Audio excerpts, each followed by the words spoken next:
Okay, hello. Dito natin i-discuss yung power rule na tinatawag, okay? Basically, ito yung parang pinaka-shortcut, Di naman pala pinaka-shortcut. Madaling version lang siya nung pinakita natin. Kasi 'di ba, last time kung natatandaan nyo pa, yun, may long method tayo ng pagkuha ng derivative ng isang function, 'di ba? Kinuha natin halimbawa, kung ang function natin is x squared, kung yan yung function natin, so ito yung method na ginawa natin para makarating tayo dito sa f prime of x is equal to 2x, okay? Same goes for this one, yung f of x natin na equal siya sa x squared plus 2x plus 17. Ito, nag-long method tayo and then nakarating tayo sa f prime of x equal siya sa 2x plus 2. Okay? So ngayon, with the power rule, introduce natin kung paano ba siya mas madaling magawa sana. Okay? And then, di ba, kung natatandaan nyo rin, kaya ako kayo di pina-solve na ng mga ganito kasi di naman na talaga natin siya gagawin. Okay? Ang gagawin natin madalas is yung power rule naman kapag ganito yung mga situations. Okay? So, yan. Ganito, kapag binigyan tayo ng function, okay, kapag ang function is in the form na x sub n, okay, siguro let's say may constant, kung may constant man dyan, sige, c x times n, okay, constant yung c. Kung ano man yung coefficient na lang tuloy, okay. Ang mangyayari niyan, ang magiging, palitan ko kulay. Ang magiging f prime of x natin yan, f prime of x equal siya sa ganito, okay. So, hihimayin natin yan. Bali, ang mangyayari dyan, yung n, i-bring down natin, okay. So, mangyayari dyan, n times c, okay, n times c, times x, okay? And yung exponent ng x, babawasan natin ng isa, okay? N c x n minus 1, okay? So, ganyan siya. So, siguro, sige, tandaan nyo yan. Sige, kung wala naman yung constant, let's say wala yung constant, sige, baka mas nakapalito tuloy muna yon. Sige, kung walang constant, kung x raised to n lang siya, ito, siguro, feel ko mas familiar kayo rito. Kapag dinifferentiate natin yan, if yan ang f of x natin, so, if equal yan sa f of x, okay, ang f prime of x natin is yung n, bring down natin, n, okay, may division yan na hindi ito magkarugtong. So, n, x raised to n minus 1. Okay, feel ko dyan kayo mas familiar. Pero kung may constant lang, ganito siya. I-multiply natin yung n sa constant natin, dun sa coefficient. Okay? Ngayon, kung babalikan natin yung mga sinolve natin sa previous videos, okay, so meron tayong f of x equals x squared. So, yan muna. So, dito tayo. Kung meron tayong f of x, equal daw siya sa x squared, okay? Yung 2, siya yung exponent natin, di ba? So, ang gagawin lang natin is i-bring down lang natin siya. Okay, gagawin natin siyang coefficient. I-multiply natin siya sa coefficient. Since ang coefficient natin is 1, 1 times 2 is magiging 2 lang siya. So, 2x. And then 2 minus 1. Okay, ito yung magiging f prime of x natin. Okay, so, ang f prime of x natin will now be equal to 2x. 2 minus 1 is simply raised to 1. And then, alam natin na kapag may exponent na 1, pwede nang alisin lang. Kasi pwedeng gawing invisible na lang yung 1 na yun. Okay, so 2x. Okay, ngayon, kung babalikan natin, same siya rito, di ba? F prime of x is equals 2x lang din. Okay? So, ito lang talaga yung nangyayari. Kaya ulitin ko lang, kaya di ko kayo pinasolve nito kasi pinakita ko lang sa inyo kung ano talaga yung nangyayari para alam nyo yung yung pinaka-root na idea. Okay? Pero kapag nag-solve na talaga sa paper, ito lang yung kailangan natin. Pwede natin i-apply ang power rule. Okay? So, pwede natin i-apply ang power rule. Okay? Next na problem, ito. So, f of x equals x squared plus 2x plus 17. So, f of x equals x squared plus 2x plus 17. Okay? Ngayon, kapag nag-power rule tayo, pwede natin siyang i-power rule isa-isa. Okay? Pwede natin yung hiwa-hiwalayan. Okay? So, ang f prime of x natin, x squared, ganun lang din, magiging 2x lang siya kasi nga, bring down yung 2. So, 2. And then x, 2 minus 1 is magiging 1 na siya, 2x raised to 1. Sige, lagay muna natin. Ito naman, 2. Tingnan natin to. 2x raised to 1 kasi may exponent yan na 1, di ba? I-bring down natin yung 1. So, 2 times 1 is magiging 2 pa rin. Okay? And then yung x raised to 1 minus 1, raised to 1 minus 1. So, magiging 0 siya. Okay? So, magiging 0. Okay? Alam natin na ang kahit anong erase sa 0, x raised to 0, or kahit anong number na erase sa 0, is 1 lang siya. Okay? So, kahit alisin na natin yan. Kasi 1 na siya. Okay? Ngayon, patuloy tayo dito sa 17. Okay? Ngayon, kapag constant, isipin natin ganito. Pwede natin siyang i-consider na may kasamang x. Okay? Pero yung x na yan is raised to 0. Okay? Ngayon, kung gawin natin yung power rule, kung i-bring down natin yung 0, 0 times 17, magiging 0 siya. Okay? And then times x raised to 0 minus 1. Okay? Kahit ano pa maging value nito, since may 0 tayo rito, magiging 0 na siya. Okay? So, ayan siya. So, kapag constant, kapag dinifferentiate natin, magiging 0 siya. Okay? So, pwede na natin sabihin na, inalis na natin siya. Naging 0 na siya. Okay? Ngayon, ang kinalabasan natin is, ito na. So, f prime of x equals 2x and then raised to 1, inalis natin yung raised to 1 plus 2. Okay? Kung i-compare natin dun sa nakuha natin, okay? So, same siya. F prime of x equals 2x plus 2. Ito lang talaga ulit yung long method. Okay? So, kung i-refresh lang natin, yung mga sinasabi nito, ang sinasabi nitong mga f prime of x na nakuha natin, ang sinasabi lang yan is kapag nag-substitute tayo ng value for x dyan, ang makukuha natin is yung slope nung line na tangent sa graph at that point. Okay? Sa point kung ano yung x value na nilagay natin. Okay? Ngayon, try pa tayo ng iba pang examples. Okay? So, erase ko lang to. So, paano kapag ang binigay sa atin is f of x is equal to square root of x? Okay? So, kapag ganyan, ang gagawin lang natin is ganito. I-rewrite lang natin yung square root of x, di ba? Kailangan natin siyang i-rewrite kung gusto natin gamitin yung power rule. So, clue na yon na dapat may power tayo, that may exponent tayo. Okay? So, yung square root of x, i-rewrite lang natin siya as x raised to 1/2. Okay? Ngayon, pwede na tayong power rule dyan. Okay? Bring down yung 1/2. So, magkakaroon tayo ng 1/2 times x raised to 1/2 minus 1. Okay? And then, ang 1/2 minus 1 is negative 1/2. So, magiging siyang, ito, f prime of x pala siya. F prime of x ito. So, magiging siyang 1/2 x raised to negative 1/2, okay? Ngayon, ang mangyayari dito, since negative yung exponent natin, pwede natin siyang ilagay sa denominator, okay? So, ang f prime of x natin, magiging siyang equal sa 1 over 2 times x raised to 1/2, okay? And then, ang x raised to 1/2, square root of x siya, di ba? So, pwede natin siyang gawin na 1 over 2 square root of x, okay? So, pwede na yan, pero pwede pa natin siyang i-rationalize. Pwede tayo mag-multiply ng square root of x over square root of x. And then, ultimately, ang kakalabasan natin dyan is f prime of x equal siya sa square root of x over 2x. Okay? So, yan siya. So, pwede na rin itong answer na to, and then pwede rin ito, pwede na rin yan. Pero kung gusto nyo lang ng formal, pwede rin to. Ito, mas okay to. Okay? Kasi ni-rationalize pa natin siya. Okay? So, with that, next tayo. Next example.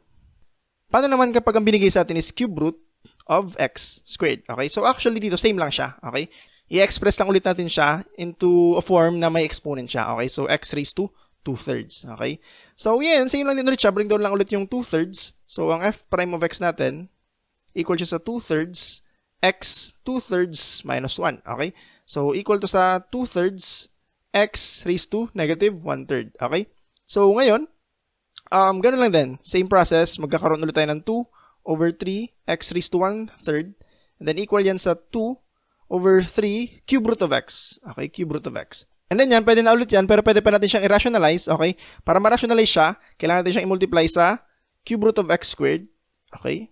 Cube root of x squared. Sige, explain ko pa ba kung bakit cube root of x squared dapat? So, ano lang, kasi isipin natin, paano natin makancel yung radical dito, okay? So, kailangan natin magkaroon ng x cube, yung cube root of x cube dito sa denominator. So, para magkaroon nun, kailangan natin, since may isa na tayo rito ng x, kailangan natin ng x squared pa, okay? So, yun lang. Kapag multiply kasi natin sila, magkakaroon tayo ng cube root of x cube. And then yan, equal na yan sa x, di ba? Okay? So, yun. So, balay kung papatuloy natin, 2 over 2 cube root of x squared, okay, over 3x. Okay? So, ano mali ba ako? Double check natin. So, 2 cube root of x squared over 3x. Yan, tama yan. Okay? So, yan yung f prime of x natin. So, f prime of x. However, pwede na rin ulit to, ha? Pwede na tong, sige, underline natin. Pwede na yan. Pwede na rin to. Pero yun, kung gusto ng teacher nyo na rationalize yung answer nyo, ito. Okay? Pero pwede na rin to actually. Yan. So yan. Yan yung mga kapag may radical. Okay? Paano naman kapag nasa denominator yung variable natin na x? Okay? So kapag nasa denominator siya, let's say 1 over x. Okay? Yun ang sunod natin itatry.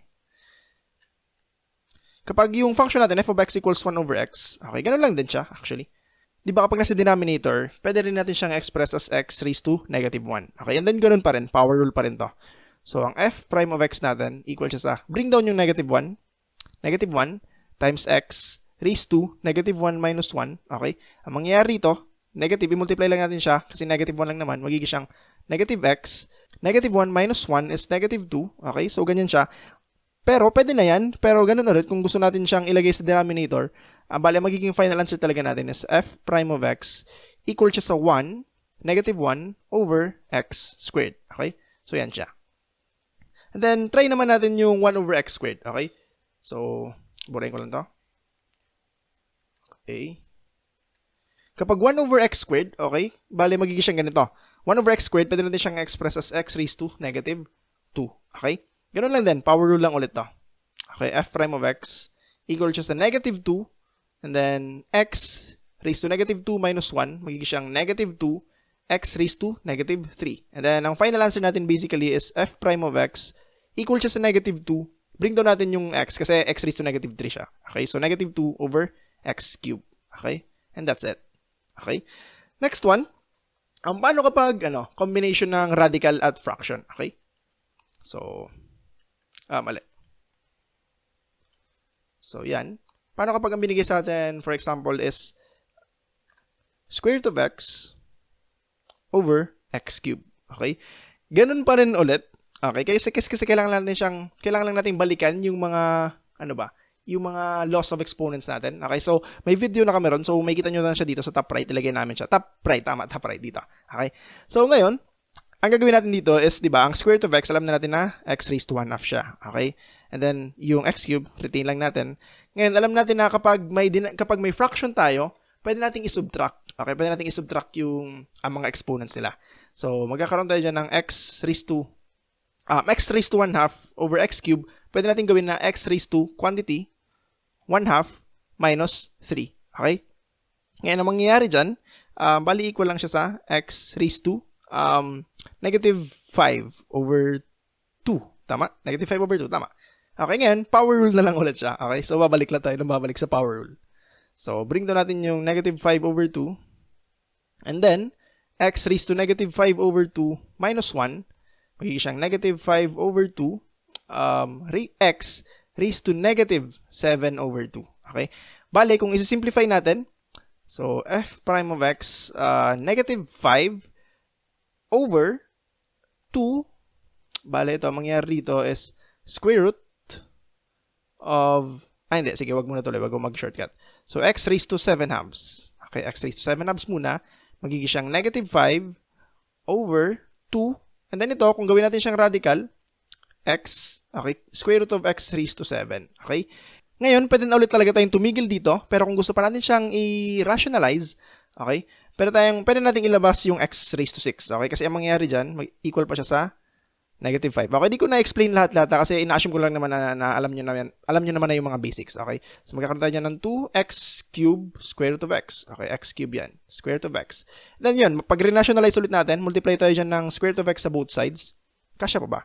So, negative 5 over 2x cube square root of x. Mag-multiply tayo ng square root of x over square root of x. Magiging equal siya sa, okay, negative 5 square root of x over, okay, ang mangyayari rito is 2x raised to 4. Okay? 4. Mali pagkasulat. Yan.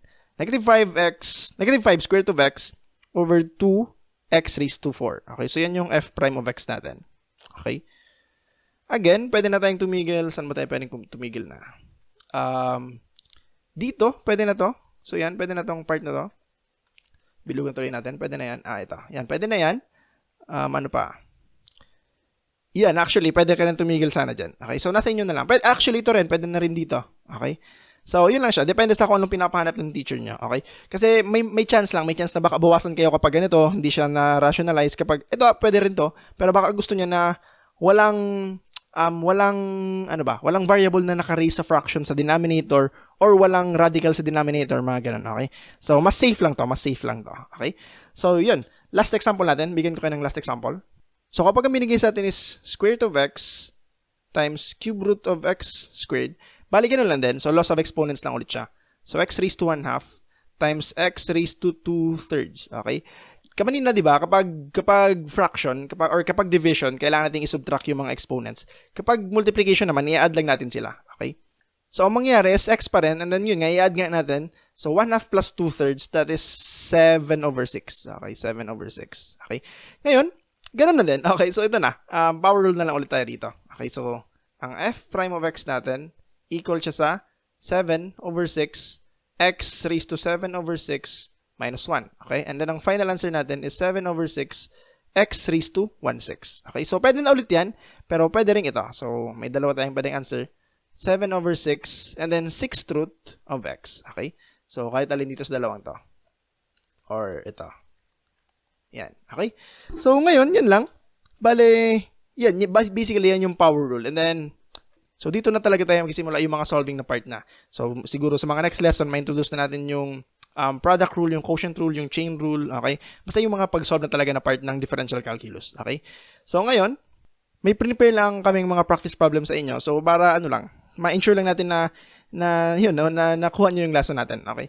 So, yan. So, pause nyo na lang yung video kung gusto nyo siyang sagutan kasi papakita na natin yung answers in 3, 2, 1, and eto sila. So, ayun. Diyan nagtatapos ang power rule natin. Okay? Sa mga susunod na lesson, dun din, mag-solve na lang din tayo ng mga iba-iba pang mga rules. Okay? Mga iba-iba pang mga pwedeng gawin, mga techniques sa pagkuha ng derivative ng mga functions natin. Okay? So, yun lang.